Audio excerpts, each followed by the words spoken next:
Alright, salut guys! Donc, un petit update de mes positions long terme sur le S&P 500. Donc, comme on peut voir juste ici, j'ai accumulé ma première position en date du mois d'août 2024. Pourquoi est-ce que j'ai accumulé ma première position au mois d'août 2024? Tout simplement parce qu'on avait la BOJ qui commençait à vouloir monter les taux directeurs. Mais qu'est-ce que la BOJ vient foutre dans le S&P? C'est surtout la question à se poser. Tout simplement parce qu'il y avait énormément d'investisseurs qui faisaient ce qu'on appelle du carry trade. Donc, littéralement, ils achetaient USD Yen, Euro Yen par exemple, et seulement en maintenant cette position-là pendant des mois et des mois, les investisseurs étaient payés parce que les swaps étaient positifs. Donc, les swaps, c'est quoi? C'est la différence de taux directeur entre une banque centrale versus un autre. Puis plus que les taux directeurs au Japon étaient négatifs pendant des années, alors que le taux, par exemple, de la Fed ou de la ECB, donc les États-Unis et la zone euro, était positif, ben, tous les investisseurs étaient payés juste pour garder ces trades-là. Donc, le fait qu'on ait la BOJ qui parle de vouloir commencer à monter les taux directeurs, ben, le carry trading était de moins en moins intéressant. Puis avec toutes les corrélations de marché, lorsque tout le monde a pris leur profit, on a eu une mini correction sur les indices boursiers. Donc, j'ai accumulé ma première position ici. Ensuite de ça, si on descend maintenant en daily, on voit qu'au mois d'avril 2025, avec les fameux tarifs de Trump, j'ai pu accumuler beaucoup de positions.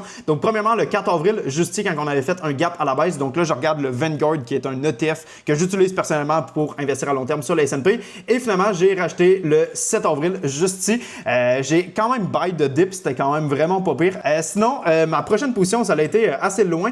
J'ai pu accumuler un petit peu en décembre 2025, donc fin d'année, on était revenu dans le bas du range qu'on avait ici sur le support. J'ai accumulé une position, bon, finalement, ça n'a pas été très concluant, mais cependant, j'ai pu accumuler lorsque le S&P est revenu au niveau des 6350 et ce, au début du mois d'avril. Donc, comme on voit, j'ai acheté le 30 mars, donc fin du mois de mars, concrètement le fin du trimestre, et c'était pas mal le creux avant qu'on se revire, puis aujourd'hui, le S&P est retourné sur des all-time high. J'ai bien hâte de voir comment les prochaines négociations entre Trump et l'Iran vont se conclure, mais pour l'instant, c'est quand même très prometteur pour du long terme là-dessus. Puis c'est là qu'on voit l'importance de vraiment combiner son trading actif avec ses investissements à long terme. Personnellement, dans mon trading actif, depuis le début de l'année, je suis un petit peu plus que 16% de rendement, mais ça fait littéralement un mois que j'ai pris aucun trade actif. Donc, le fait que j'aille quand même investi à moyen long terme, mon capital continue quand même à fructifier, puis ça, c'est un point qui est super important.